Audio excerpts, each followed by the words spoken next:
In this problem, I've got three wires, and they're all running parallel to each other.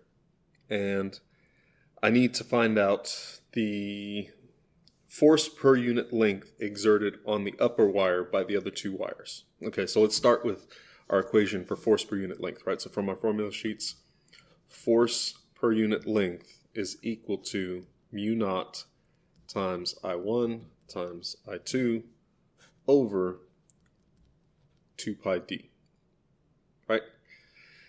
So let's see.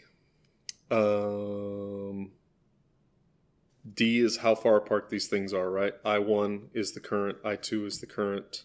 So really, because both of these things, right? So let's look at what's happening here.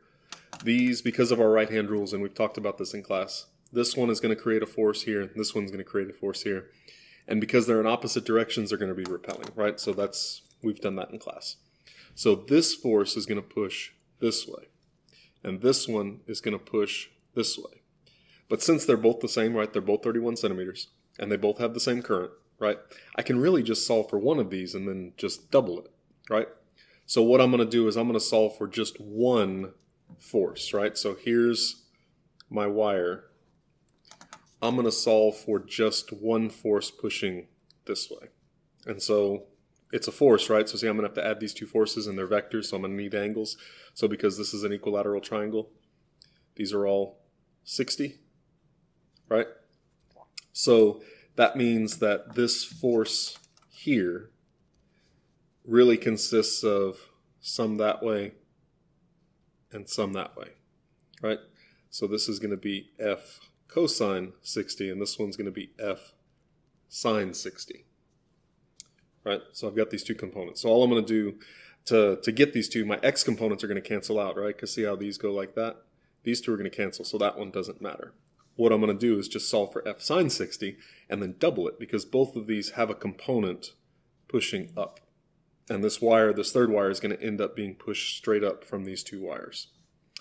Right, hopefully you can see that with the forces there. Okay, so I've just got to solve this. So if I plug in and solve this, oh man, it's not that bad. So force per unit length, I know the permeability of free space. I know I1 and I2 are both there. I know pi, right? I know d. D is the distance it gives me. Just remember, you got to turn d, you need to go centimeters to meters, right? Just make sure to do that. And then I can solve for the force per unit length, right? And then, so all I need to do, once I've gotten force per unit length, right, because really I'm just dividing by L, all I need to do is take the force per unit length I get, and then I need to multiply it by 2, and then I need to multiply it by the sine of 60. Because I'm only getting the component that's pushing up, right? And there's two of these, one from this wire and one from this wire. So I'm getting that one and that one. So I need to multiply by 2.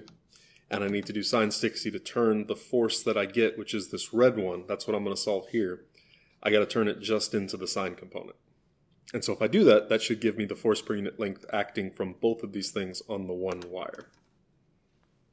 So it's a matter of solving this equation first to get just one wire, and then using symmetry to say, oh, well, I've got two of them, so I'm just going to double it, and then find just the component that's pushing up, because my two x components are going to cancel each other out.